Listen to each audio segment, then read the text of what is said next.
Hello, my name's Tim. Welcome to Tim Burbage Reads, and today I'm going to be doing a top 10 books of 2024 that I read.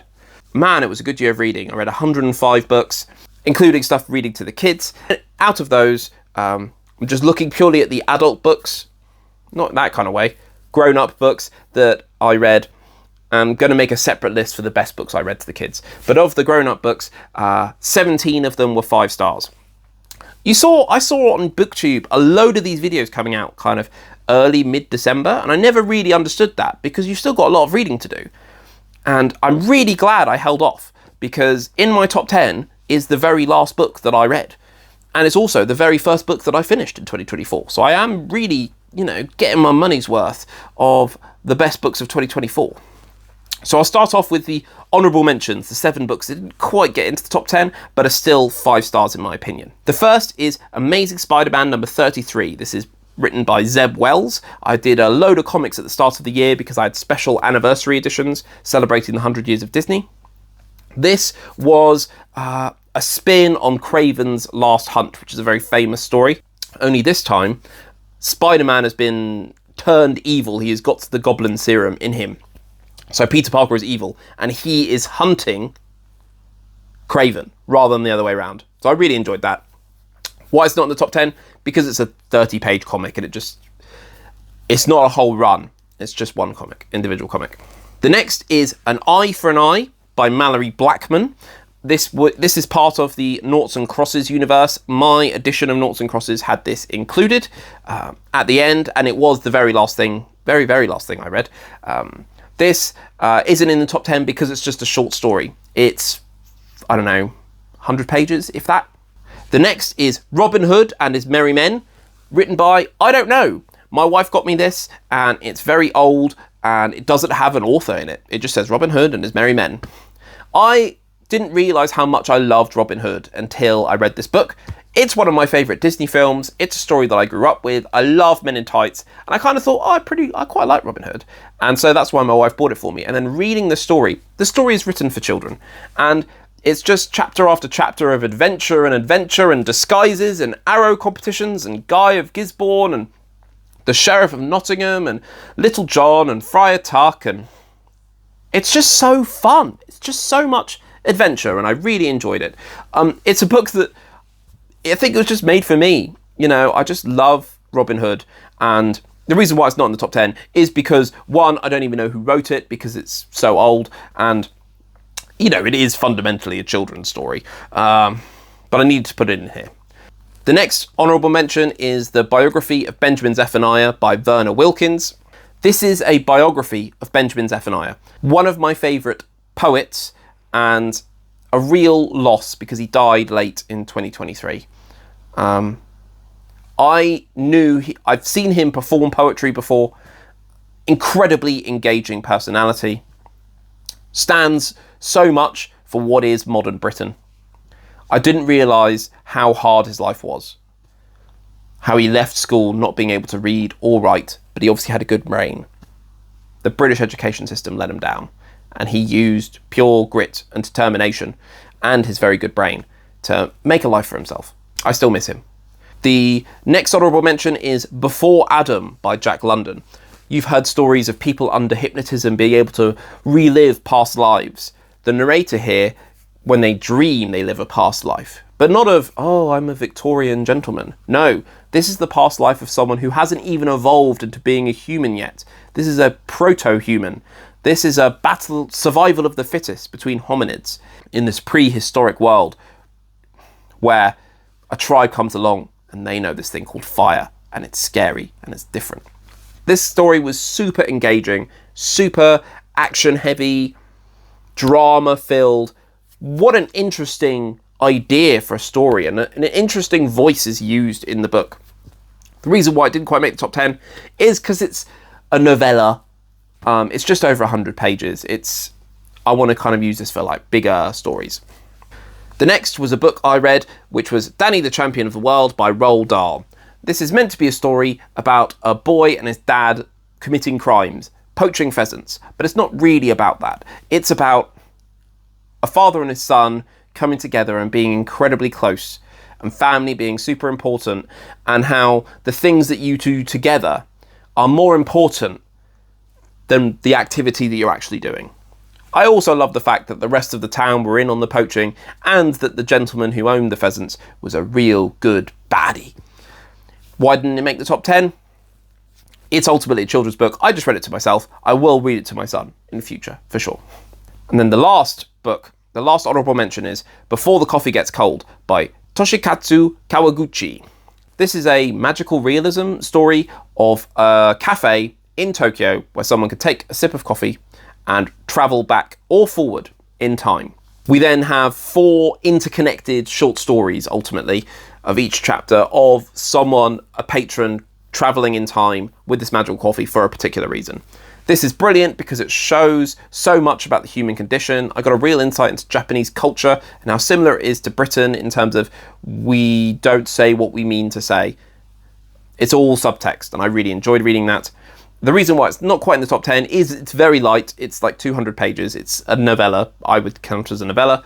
And also the writing style was very stilted, and I could understand why someone would bounce off it because it is written in quite a strange way.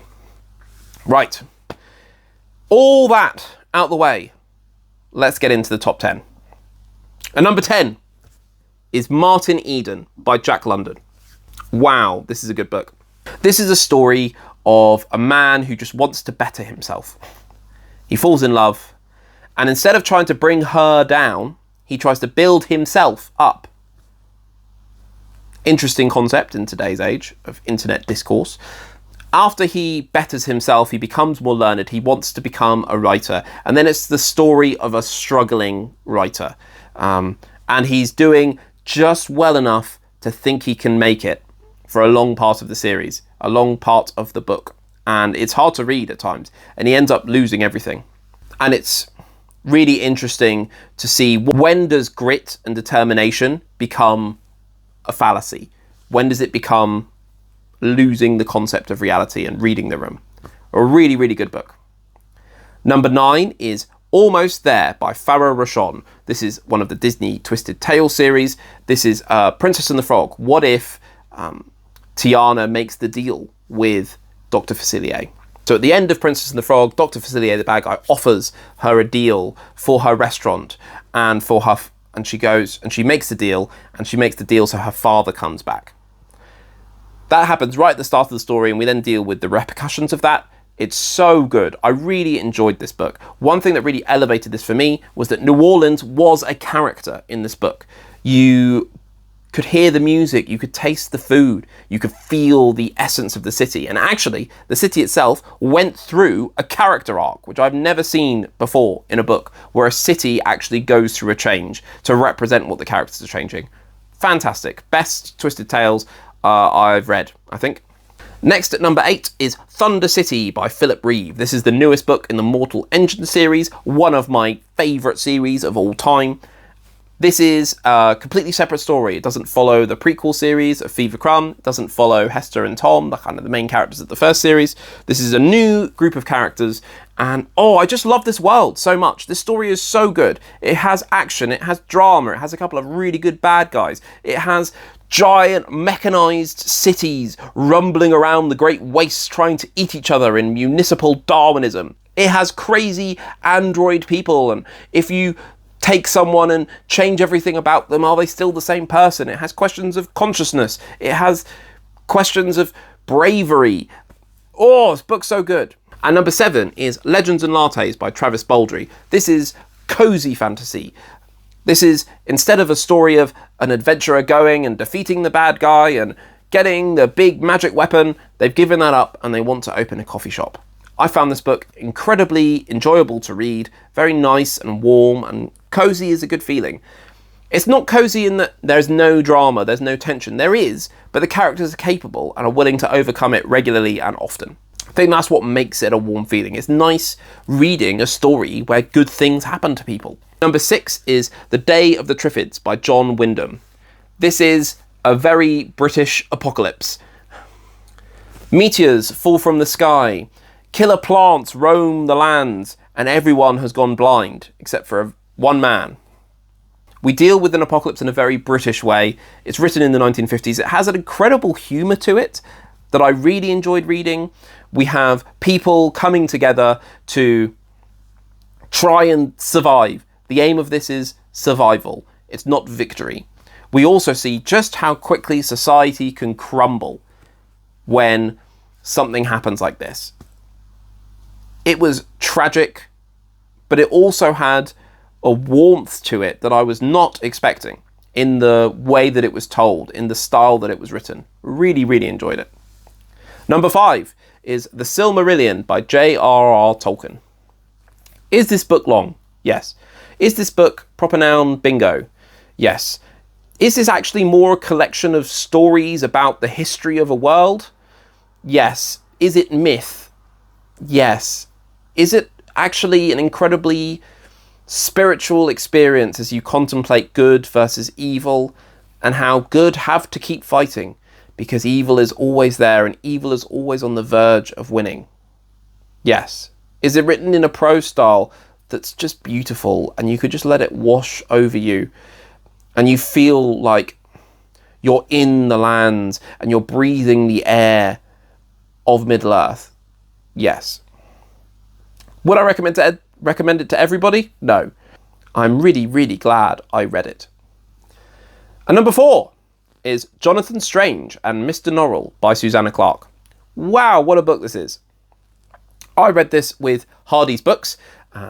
Greatly enjoyed the read-along experience. I did this all on audio. I'm not usually a big audio guy, but man, this book is big. It's like 1,000 pages big.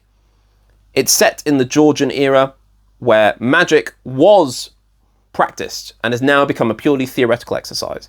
The thing that really elevates this is the style that it's written in, because it is written as if it is from that time period. You have essence of Dickens and Jane Austen and classics in that way. The way the characters speak, the way the characters think, and also just how the prose itself is written. The words themselves are a device to tell the story. Exquisite writing. We follow 2 characters, Jonathan Strange and Mr. Norrell, both practicing magicians, and they have different views on the world and how magic should be used. This felt like biographies because things happened to the characters that were seemingly so natural as just a consequence of events. Character arcs happen, but they are earned. Side characters are so well developed that they could be the stars of their own books. The main characters are so realised that you forget that you're reading fiction. Everyone just does things that seem very naturally to them. There's good guys and bad guys, but not especially.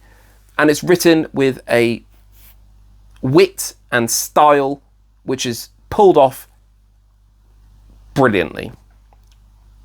What a book. Number 3 is The Seawolf by Jack London. So in my year of Jack London, I've got 2 Jack Londons in the top 10 and 1 as a honourable mention, which I think is pretty good going. I think it's a sign that Jack London is still one of my favourite writers. The Seawolf is the story of Humphrey, a man of leisure, a gentleman, a scholar, and he is shipwrecked and saved by the brutal, animalistic Wolf Larsen and his ship. We see Humphrey change and develop as a chameleon. He has to change, otherwise he won't survive on the ship full of cutthroats and scallywags. You see the social hierarchy of the ship's crew change and adjust to fit Humphrey in, and Humphrey makes his own way up the ladder. You see Wolf Larsen, one of the best characters I've ever read. He has such a strong view of the world. He changes the world to shape his will, not the other way round. He does not go through a character arc. He is determined that the world will change to suit him. Their philosophical exchanges, their different world views are so well realised, all against the backdrop of battering nature, trying to constantly capsize their ship. It's a story of atmosphere. It's a story of sailing and high adventure, but it's a story about characters being encased in a very small space where every step you make, every word you say has repercussions because you cannot leave. No one can leave. Oh, it's so good. Number 2 is the last full novel I read, which was Noughts and Crosses by Mallory Blackman. This is billed as Romeo and Juliet. It's so much more than that. This is a story of microaggressions, macroaggressions, terrorism, economics, education, poverty, love, force, freedom. Oh, this has so much in it. We follow two characters, Sephi, a very privileged cross, and Callum, a naught who has nothing. They are best friends, and through very small incidents, we start to see their impact on the world around them, and the world have an impact on them. This story is written beautifully. Crosses are the dominant race. Africa became the dominant culture. Africa enslaved the Noughts, and the Noughts now have their freedom, but they don't really have much else. They don't have much access to education, opportunities, anything like that. Sephi is privileged, even for a cross. Her dad is a big politician, and Callum has nothing. And we see how they each still cling on to each other in the storm that surrounds them and all of their actions. This is brilliant. So at number 2 was the last book I read in 2024, and number 1 is the first book I read in 2024, and that is A Heart Divided by Jin Yong, the last in the Legend of the Condor Heroes series. I've loved this series. I loved every single book, all 4. This is actually one story, and it's just split into 4 volumes because it's so long.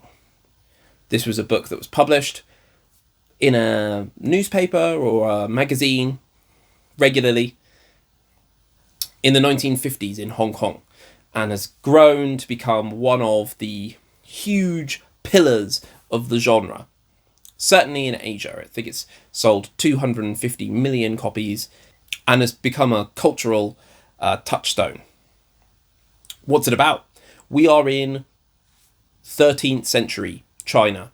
We have the Jurchen invaders from the north fighting against the Song Empire in the south as China is split. Meanwhile, the looming threat of the Mongol horde of Genghis Khan is waiting, and in A Heart Divided, the invasion happens. Genghis Khan comes in and sweeps all before him with his army.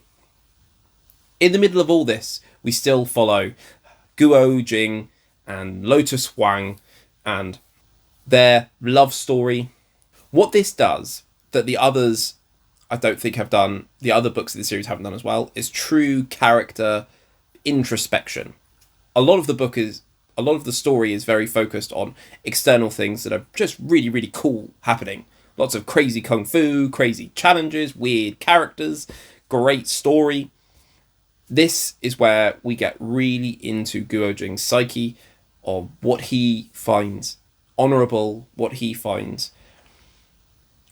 live with doing, because he has great power and now he's considering great responsibility and taking the action to not do anything. Does inaction to prevent bad things happen mean that you are making bad things happen? This also still has tons of crazy kung fu. We have the epic climax of the rematch between the kung fu masters of the northeast, south and west and central, all coming together. We have the story of the learning of the great tome of kung fu that has been the objects of the eye of all of these kung fu masters. We have character arcs, we have character completion, we also have crazy kung fu, and just a brilliant ending. This really, really nails the ending, and was the first book I finished, and it's still my number 1. It's still my number 1. Wow. After reading 105 books, this is still my number 1 book of the year. I enjoyed it so much that I've already started rereading the first book, A Hero Born. I'm reading it with Rebecca Nicole, and I'm looking to continue this, possibly rereading the series throughout the year. I don't know. But, oh man, this book is so good. Anyway, let me know in the comments below what your top 10 books were. Let me know if there's anything that I've got wrong. Let me know if there's any books that you're like, how did you not include this? Or why is that so high? Anything like that. Give this video a like. Really appreciate it. If you want to see more, please subscribe. And I'll see you in the next one. Now, Get out of my house!